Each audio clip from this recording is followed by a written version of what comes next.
So this is the first video I've done for quite a while.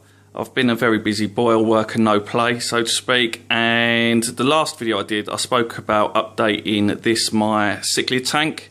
It's a 4 foot, 240 litre Rio.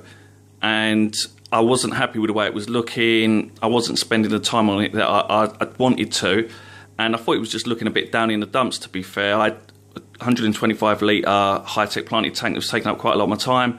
And I just left it and, not spent that much time on it. So I had this new backing imported in. Funnily enough, you can't actually get that many backings in the UK. The 3D ones, they're not that great, I don't think. So I'm not sure the brand of this one, I forgot now, but it was imported from Malta of all places. It was an absolute pain to fit. I had to cut it in 3 places because of the centre brace in the Rio. But it's in place now. It's been in for about 3 weeks. And to be fair, I quite like it. The fish seem to like it. It's not biotope specific, i.e. if you go on YouTube, there's not that many Mbuna tanks that look like this. There are normally a lot more rock work. I used to have the tank with a lot of ocean rock, but to be fair, they were cutting themselves up quite badly on it.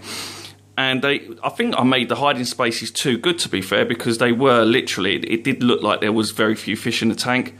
They can still hide, they can get behind the root work and the plants, and they do seem happy enough. They seem quite content in there. There's not much aggression. And I quite like the look of it. It does hide all the equipment and it kind of does the job. It does look quite neat. I've got my cat deciding it wants a stroke there. Wasn't expecting him to come there, but there you go. So, yeah, I'm quite happy with it. It took its time. It was a pain. I did have the backing for a couple of months and it took a while to find the time to put it in. But while I was doing this, I was also concentrating on my other tank, the 125, which was the high-tech planted tank. I don't know if anyone had seen any of my other videos, but I do run 2 tanks. That has had a complete overhaul and is now a marine tank. It's going to be a reef tank, very early days. Still cycling. I am running a max spec 125 Razor lighting system on there. That's just the cover there that I made up for it.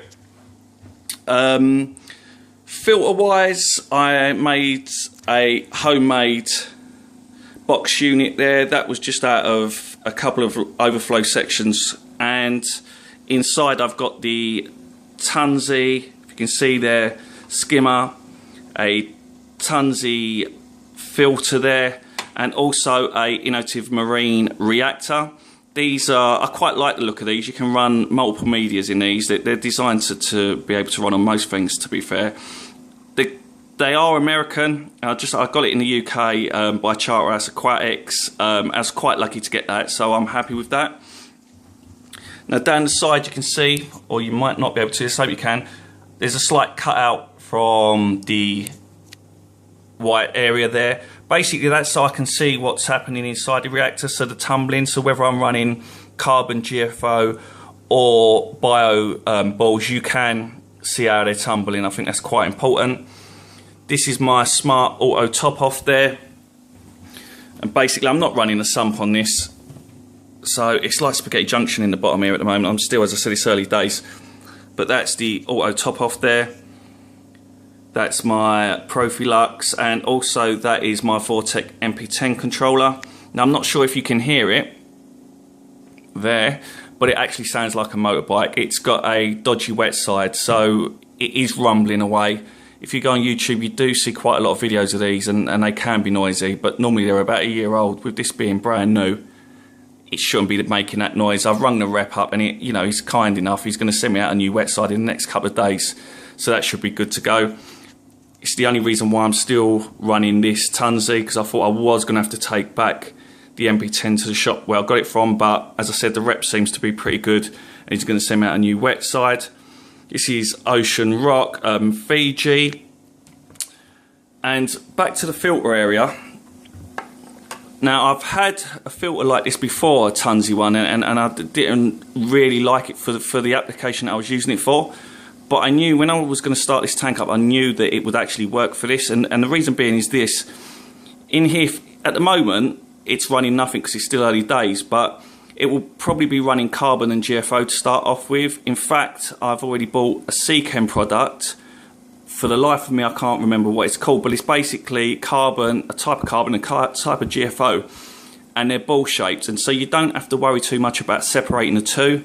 Normally there's a thing with carbon, obviously, where you don't want it rattling around too much because it will break up, but with this product it's mixed anyway, so it should work quite well in this reactor. Now if I want to swap over to bio balls, but still at a later date want to run carbon for whatever reason, or GFO, then I can just put it in bags, or even Purigen to be fair, and put it in this filter, because the filter lid lifts up like that, and basically you can put whatever you want in there. At the moment there is some floss in there.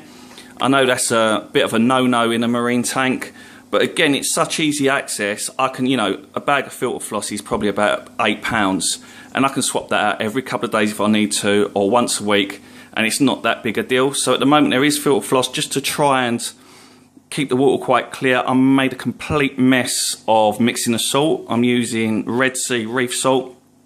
Followed the instructions 100%, and it was a complete nightmare.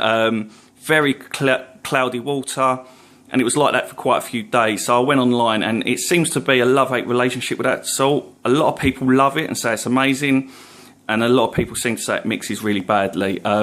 So that could be the reason for that. I had to give it a few days, but it has cleared. But that is the reason why I'm running the floss on that. And obviously, again, a lot of people don't say run your skimmer straight away, but I'm using it to bed in.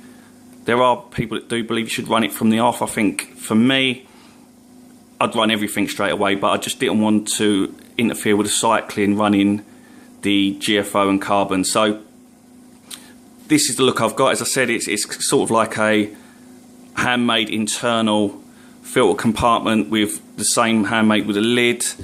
I didn't want any wires or anything really in the tank. I know there's a big box in there, but I think it does still look quite neat and tidy. As I said, it's still cycling, so no livestock as of yet. And this is just a quick overview. I will be doing more videos on it, obviously when I get the cleanup crew in, when I start adding any more livestock, the corals, and we'll see how we go. Happy to have any comments, good, bad, indifferent. I don't really mind, you know, have I gone the right way with the filter area? Have I not? I know a lot of people run sumps, but I just didn't want to run a sump on this.